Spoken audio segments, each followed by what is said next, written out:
Menya quick update we na yenko adiasa but mame fan to mo Cameroon goalkeeper bi eba Kumase na no but obaye no yetietia amfa etimpanyifo ama no esako but enwumre ya na me say kan another news say Kotoko aya na adwen say they are going to turn their head to Mali. Cameroon goalkeeper na the to man fa no na me dey ma no. Cameroon goalkeeper no oyetietia. E na eba goalkeeper sintietia nso a anka Kotoko obi. Fatau Sedu oye Kotoko goalkeeper omaja no na no ya e ma no call e friend say Asante good. Eti Kotoko fo hunu say sa omo ebe replace goalkeeper ba ku yokoye Mohamed Kamara with another foreign goalkeeper. Omo nkofa goalkeeper tietia. Ombefa de owa. Yes. Enuti first one Cameroon for no de omoko.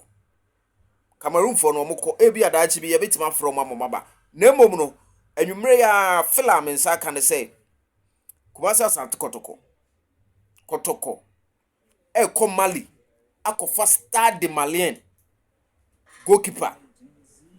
Stade de Malien goalkeeper ena eba na goalkeeper no me sure obo say e chena no pade no medini details goalkeepers ne yetu minim particular one a omo kokofa no eruti ase me pese me bodi no na by e chena ma me chena by e chena me sabeka din no me saka din na me de bebrew na me de profile no te se de bia me ye no me aha no entiase fiu asem no nya afi na story ba ko betwum tenten so da becho no na emom no yenya adaje ne ewuram ne breaking it down na ntiase no aye adwuma so da becho no eti enwumre de metima confirm ya ma se Kotoko attending the hairs to Mali a omokope goalkeeper se say no me kura bi bisam se Kotoko hia goalkeeper na Aziza Runa Dari wo ho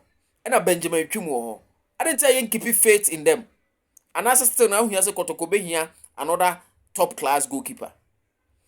We know what doing chere enso e matter. Inti would for adwen chere bra yen twa so ne focus on Benjamin Twum ne Aziz Haruna Daria. And I say start the Malian goalkeeper na mbra no so embeso na ho odin enhwe. Ze Kotoko skabo board ne tuska gum. Omani abreso mbe football. Inti yembo omo no mo nye na nye successful. Yes. Edine ya nazo hamza obitima from the blog man maybe got logged that